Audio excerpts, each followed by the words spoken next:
भगवान पृथु ने सब प्रजाओं को सचेत किया, सावधान किया, जगाया, सबको धर्म के मार्ग में आने के लिए प्रेरित किया। राजा भगवान पृथु के वंश में आगे चल करके, अच्छा भगवान पृथु से ही धरती का नाम पृथ्वी हुआ। इसके पहले इसको धरती कहते थे, मेदिनी कहते थे, भूदेवी कहते थे, लेकिन इसका नाम पृथ्वी राजा पृथु से हुआ। आगे चलकर इसी वंश में राजा प्राचीन बरही हुए। प्राचीन बरही ने इतना यज्ञ किया और इतना दान किया, इतना दान किया, समझो संपूर्ण धरती कुशा से आच्छादित हो गई, बांट दिया। तो प्राचीन बरही ने एक दिन देवर्षि नारद जी से कहा कि नारद जी, यहाँ से वहाँ, वहाँ से वहाँ, वहाँ से वहाँ घूमते रहते हो, कहीं एक जगह तुम्हारा पैर टिकता नहीं है, क्यों नहीं आते हमारे यहाँ? हमारे यहाँ क्या कमी है? यहीं रहो, यहीं खाओ, यहीं घूमो, यहीं भजन करो, हम तो कभी रोकते नहीं आपको। नारद जी समझ गए कि इसके मन में अभिमान आ गया है। नारद जी ने कहा कि देखो राजन, हम तुम्हारा अन्न नहीं खा सकते। क्यों? आखिर क्यों? कि तुम पापी हो। उसको बड़ा धक्का लगा कि मेरे जैसा धर्मात्मा तो धरती पर कोई नहीं हुआ आज तक। इतना यज्ञ किसी ने किया हो तो बताइए। इतना यज्ञ करने वाला मेरे जैसा धर्मात्मा को आपने पापी कह दिया, पापात्मा कह दिया। जरा विचार कर, आपने कुछ कहा नहीं। एक बार विचार लेते नारद बाबा। नारद जी ने कहा कि देखना चाहते हो मैं तुम्हें दिखा सकता हूं। तुमने यज्ञ किए, लेकिन तामसी यज्ञ किए। उस यज्ञ में बलि दिया और बलि दी करके उसी पशु का मांस खाया है तुमने। ये जितने यज्ञ में मरे हुए पशु हैं ना, ये सब तुम्हारा इंतजार कर रहे हैं, आने दो उचित समय। हाँ, एक दिन सब तुम्हारा बदला लेकर रहेंगे। नारद जी ने प्राचीन बरही को दिव्य दृष्टि प्रदान किया, जैसे वेद व्यास जी ने संजय को दिया था दिव्य दृष्टि, वैसे जैसे भगवान श्री कृष्ण ने अर्जुन को दिव्य दृष्टि दिया था, वैसे ही नारद जी ने आज प्राचीन बरही को दिव्य दृष्टि दिया और दिखाया। देखने लगे आंख बंद करके, लाखों पशु एकदम क्रोध में घूर रहे इसकी तरफ। आओ, बहुत यज्ञ किया था, कांप उठा डर के मारे। कहा गुरुजी मुझे बचा लीजिए, मुझे पता नहीं था ये कर्म जो है, कर्मकांड हमें पता नहीं कहाँ पहुंचा देगा, मैं तो इसी भ्रम में था। तब नारद जी ने कहा देखो, वेद का जो वचन है वो बिना गुरु के समझ नहीं सकते तुम। हाँ, उसी वेद में कहता है कि मां हिंसात सर्वा भूतानि, किसी प्राणी की हिंसा मत करो। और वही उसी वेद में लिखा है कि शेने नाभिचरण यजेत पंच पंच नखा भक्षा। वेद के वाक्य को समझना इतना आसान थोड़ी है। ऐसे समझो कि एक आदमी बहुत बीड़ी पीता था। बीड़ी समझते हो, आजकल बीड़ियां बंद हो रही है, लोग सिगरेट पे आ गए। तो बहुत बीड़ी पीता था। महात्मा एक संत उसके घर पर आए, सत्संग किए, सबको बड़ा अच्छा लगा और सब ने फैसला किया कि कल सब लोग गुरु जी से मंत्र ले लेंगे, गुरु दीक्षा ले लेंगे, पूरा परिवार वैष्णव हो जाएंगे, अच्छा होगा, खूब सत्संग, खूब भजन करेंगे, नाम जपेंगे, कल्याण हो जाएगा, सब पाप छूट जाएगा। लेकिन सबका फोकस था उसी के ऊपर। किसके ऊपर? जो बीड़ी पीता था। क्योंकि उसमें गुरु जी कहेंगे कुछ ना कुछ व्यसन छोड़ो, कुछ ना कुछ बुराई छोड़ो।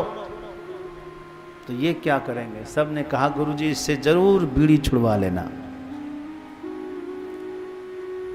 अकेले में वो जा करके गुरु जी से मिला। अकेले में जब कोई नहीं था, कहा गुरु जी प्राण छोड़ दूंगा लेकिन बीड़ी नहीं छोड़ूंगा।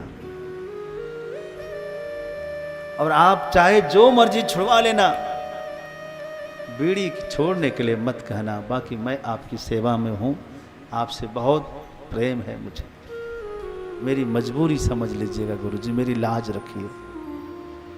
कल ये सब हमारे ऊपर टूट पड़ेंगे राक्षस की तरह, आपको संभालना होगा। गुरुजी ने कहा चिंता मत करो, ठीक है। सुबह हुई, सब ने नहाए धोए, पूजा पाठ किया और सब गुरु दीक्षा लेने के लिए एकत्रित हो गए। और महात्मा जी सबको मंत्र दे रहे थे, सबसे कह रहे थे कुछ ना कुछ छोड़ने के लिए। और उसके बाद सब ने छोड़ा, उसकी तरफ जैसे देगा उसने हाथ जोड़ लिया, गुरु जी उसको याद दिलाया कल की बात। तो गुरु जी ने कहा चिंता मत करो, हम तुम्हें ये नहीं कह रहे कि तुम बीड़ी छोड़ दो, हम तुम्हें इतना कहेंगे कि सप्ताह में 1 दिन पियो, तब तो ठीक है। बोले हाँ गुरु जी इतना कर सकता हूँ। कौन सा दिन? बोले रविवार। तो उसने सोचा कि संडे का दिन अच्छा है, इतना कर सकता हूँ गुरु जी, सप्ताह में 1 दिन पीऊँगा। अब दीक्षा दे दिया, गुरु जी चले गए। अब वो बंडल का बंडल इकट्ठा करने लगा कि संडे को पीऊँगा। और ना स्वयं पिए बल्कि 10-20 और इकट्ठा कर लिया। आओ, गुरुजी ने कहा है रविवार को बीड़ी पियोगे तो स्वर्ग जाओगे। गुरुजी ने कहा है कि रविवार को जो बीड़ी पिए उसको बहुत पुण्य होता। आओ, बीड़ी का भंडारा मेरे यहाँ खुला लगा हुआ है, खूब। तो एकदम सुबह से शाम तक जो है धुआं ही धुआं हुआ उसके यहाँ। अब तो हर संडे उसके यहाँ बीड़ी का भंडारा चलने लगा और बड़ी भीड़ इकट्ठी कर दिया उसने। अब बताओ, गुरुजी ने सप्ताह में 1 दिन बीड़ी पीने के लिए इसीलिए कहा था क्या? पहले तो पूरे सप्ताह में जितना बीड़ी नहीं पीता था, अब उससे 4 गुना केवल 1 ही दिन में पी रहा है। बीड़ी हाथ से खत्म नहीं होना चाहिए। तो गुरु वाक्य को उसने समझा नहीं। गुरु तो इसलिए कहे थे कि बेटा यदि 7 दिन में 1 दिन पिएगा, धीरे धीरे हो सकता है पीने का मन ही खत्म हो जाएगा। क्यों? इसलिए कहा था ना, संयम हो जाएगा। लेकिन उसका उल्टा अर्थ लिया। इसी तरह से वेदों में जहाँ हिंसा की बात आती है तो आदमी यज्ञ करेगा, बलि देगा, तब एक बार खाएगा। तो यज्ञ तो रोज करेगा नहीं आदमी, कभी कभार कोई जीवन में एक आध यज्ञ करेगा तो धीरे धीरे उसको वैराग्य हो ही जाएगा। इस भाव से कहा, लेकिन तुमने इसका गलत अर्थ लिया, इसलिए तुम्हारा पाप तुम्हारे सिर पर है। एकदम कांप उठा। कहा गुरु जी बचा लीजिए, कोई दूसरा उपाय बताइए, हमें नरक नहीं जाना पड़े, इन पशुओं का शिकार ना होना पड़े, कोई ऐसा मार्ग बताइए। तब नारद जी ने उनको भक्ति का मार्ग दिखाया, पुरंजन उपाख्यान सुनाया। एक पुरंजन और एक पुरंजनी। ये पुरंजन हर मनुष्य ही पुरंजन है, उसकी बुद्धि ही पुरंजनी है। पुरम अर्थात शरीरम जनयति इति पुरंजन। हम अपने अपने शरीर के जनक स्वयं हैं, क्योंकि जिस पुण्य से शरीर बना है उस पुण्य को तो हमने ही किया है ना पहले, तभी तो ये शरीर बना है। जैसा पुण्य वैसा शरीर होता है। सात्विक पुण्य होगा तो सात्विक शरीर मिलेगा, तामसी पुण्य होगा तो तामसी शरीर मिलेगा। अधकचरा शरीर मिले, पुण्य होगा तो अधकचरा शरीर भी मिलता है। तो पुण्य से शरीर बनता है। इस प्रकार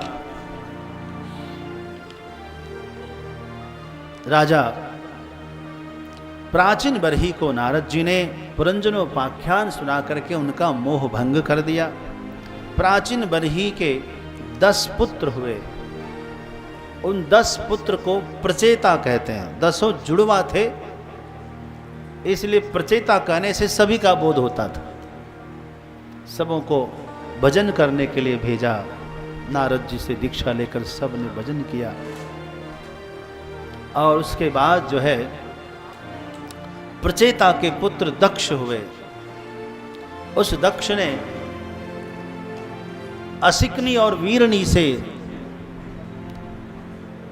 रसायन प्रक्रिया से 10,000 हर्यश्व को जन्म दिए। उन सब को भेजा कि जाओ भजन करो, फिर सृष्टि करना, विवाह करना।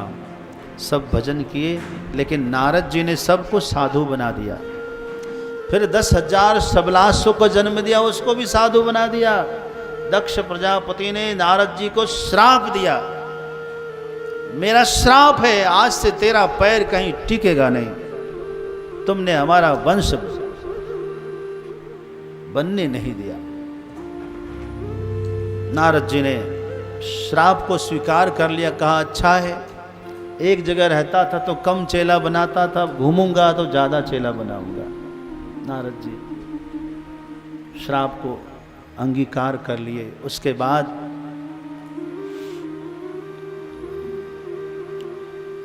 रोने लगा दक्ष, तो ब्रह्मा जी आए समझाने के लिए, एक काम करो, अब तुम कन्या को जन्म दो, उसको तो कोई साधु नहीं बनाएगा, तुम कन्या को जन्म दो। तो दक्ष ने 60 कन्या को जन्म दिया, उसी से फिर सृष्टि आगे बढ़ गई। आज जो भी सृष्टि है उसी दक्ष कन्या से आगे बढ़ी है। भक्त वत्सल भगवान की।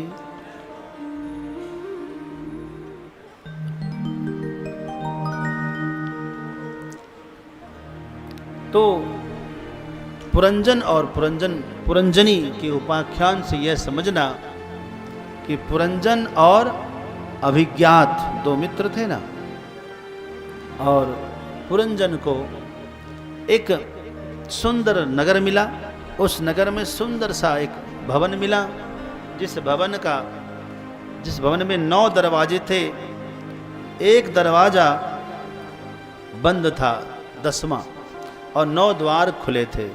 ये शरीर ही वो 10 दरवाजे वाला है, ठीक है जी। 2 आंख के द्वार, 2 कान के द्वार, 2 नासिका के द्वार, 6 हो गए। कितने हुए? 1 मुख 7, और 2 नीचे का, एक मूत्र द्वार, एक मल द्वार, 9 द्वार ये खुले हुए हैं। 10वां द्वार जो है सहस्रार चक्र, क्राउन चक्र बोलते हैं, ये 10वां द्वार है ना। इसी नगरी में वो रहने लगा, और हम लोग भी इसी नगरी में रहते हैं। हमारी बुद्धि ही पुरंजनी है।